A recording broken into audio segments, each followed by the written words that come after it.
Halo, Assalamualaikum warahmatullahi wabarakatuh. Terima kasih untuk yang sudah datang ke channel aku. Kalau belum subscribe, tolong jangan lupa di subscribe, kemudian bunyikan lonceng, dan jangan lupa kasih like serta komentar biar aku makin semangat ya. Cinta Beda Usia, episode 102. Kenyataan. Azra dia memandang Pendi dan juga Mala. Rara datang ke sini bukan untuk mencari Dina. Begitu ya, kami kira datang ke sini untuk mencari Dina. Mala sedikit tersenyum. Azra menggelengkan kepalanya. Tujuan Rara dan suami datang ke sini untuk berjumpa dengan bapak dan ibu, jawab Azra kemudian.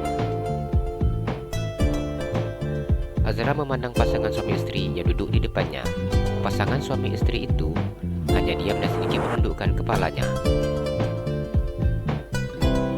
Sebenarnya kami malu untuk cerita sama Azra tentang Dina. Namun daripada nanti didengar dari orang lain, lebih baik kami yang memberitahu, ucap Mala. Iya bu, jawab Azra. Beberapa bulan yang lalu, Dina mengaku hamil dengan kami. Sedangkan laki-laki yang menghamilinya ternyata sudah kabur. Pada waktu itu, kami sangat marah. Kami sangat malu dan kecewa terhadap Dina, sehingga kami mengusirnya dari rumah. Setelah itu, kami sudah tidak ada lagi komunikasi dengan Dina. Terakhir dia datang ke sini untuk mengambil ijazahnya, jelas Mala. Azra menganggukkan kepalanya ketika mendengar keterangan dari Mala. Rara sudah tahu bu tentang hal itu, jawabnya.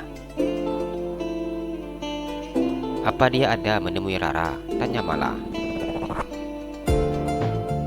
Dina menemui Rara. Selama itu juga dia tinggal dengan keluarga Rara, jelas Azra. Wajah Mala dan juga Pendi tampak berubah ketika mendengar apa disampaikan oleh Azra.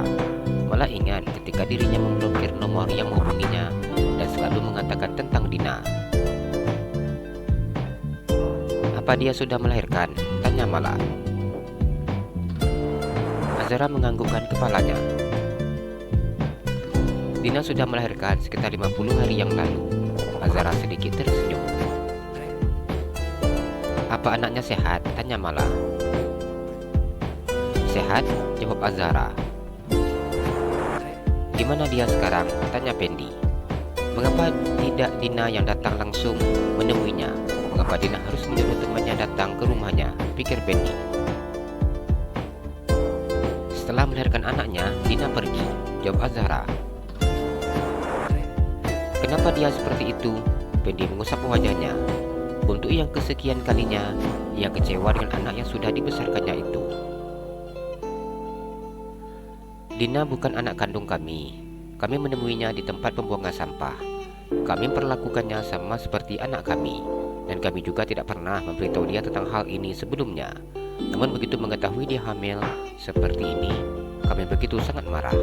Apalagi orang yang menghamilinya pergi. Bila dia anak yang dibuang di tempat pembuangan sampah, itu artinya dia anak yang tidak diharapkan. Sekarang dia membuat hal yang sama.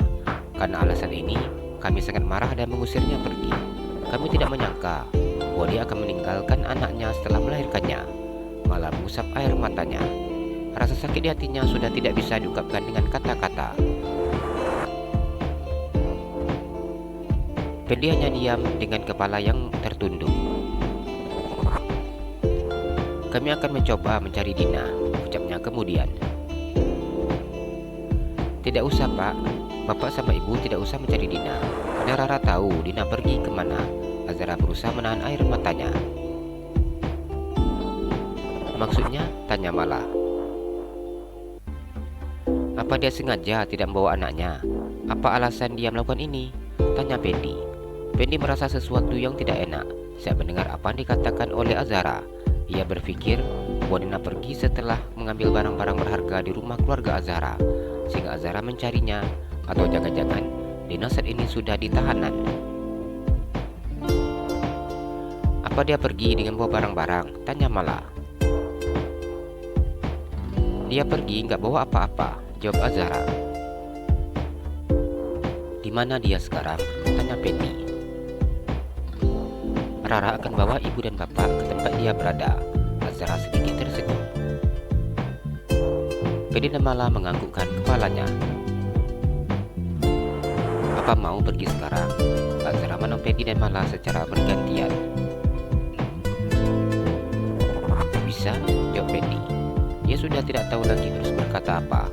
Rasa marah dan kecewa sudah memenuhi relung hatinya.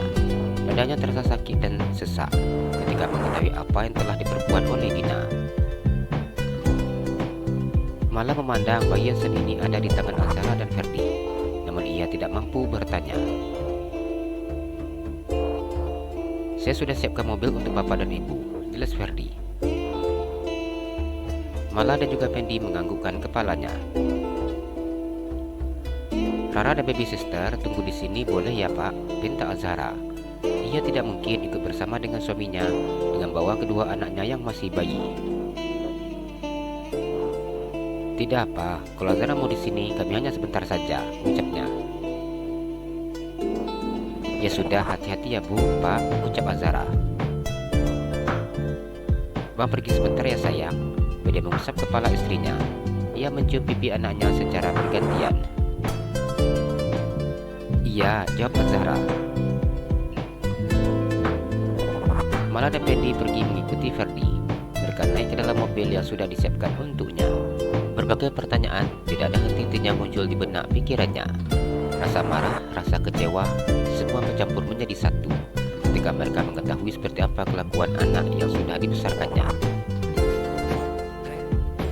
Mengapa Dina harus melakukan kesalahan yang sama seperti ibunya? Ia tidak menghiraukan anaknya dan bahkan rela membuang anaknya. Hal ini membuat Penny dan juga Mala merasa kecewa. Penny dan Mala hanya diam duduk di kursi belakang. Tidak ada satu kata pun yang mereka ucapkan. Mereka hanya sibuk dengan pikirannya masing-masing. Mala dan Penny tidak tahu kemana mobil ini akan membawanya. Namun dirinya juga tidak bertanya sama sekali dengan pria yang duduk mengemudikan mobil itu. Mala dan Penny diam ketika mobil yang saat ini dinaikinya berhenti di depan parkiran pemakaman umum. Mala melihat supir yang sudah berdiri di samping mobilnya. "Apa kita ke sini?" tanyanya memandang supir yang ada di depannya. "Iya Bu, silakan turun," jawab supir tersebut. Mala dan Penny turun dari dalam mobil. "Apa di sini?" tanya Penny memandang Ferdi. "Iya Pak, ayo ikut," ajak Ferdi. Melihatnya orang bingung, Mala dan juga Penny mengikuti Ferdi dengan 1000 pertanyaan. Dan saat ini hatinya sudah mulai tidak menentu. Mala merasakan kakinya terasa begitu lemas ketika Ferdi berdiri di sebuah kuburan yang tampak baru. Mala dan Penny duduk di depan pusara tersebut. Ia memandang nama di batu nisan yang bertuliskan nama yang diberikannya untuk Dina. Air matanya menetes dengan sendirinya ketika mengerti bahwa anak yang telah dibesarkannya sudah tiada. Di batu nisan itu hanya nama Dina tanpa memiliki binti. Penny tidak kuasa menahan tangisnya ketika melihat kuburan itu. Kakinya terasa lemas seketika. Ia tidak menyangka bahwa Dina akan pergi secepat ini. Ferdi hanya diam ketika melihat kedua orang tua Dina. Ia nyamper kedua orang tua Dina menangisi kepergian anaknya. "Bapak dan ibu bisa datang dan berkunjung ke sini bila merindukan dia," Ferdi berkata dengan mengusap batu nisan Dina. Mala dan Penny hanya menganggukkan kepalanya. "Maafkan Mama nak, maafkan Mama," ucapnya mencium batu nisan Dina. Hanya kalimat ini yang lolos dari mulutnya. "Bapak, Ibu, ini sudah sore. Sebaiknya kita pulang. Datanglah berkunjung ke sini bila kalian merindukan dia," ucap Ferdi.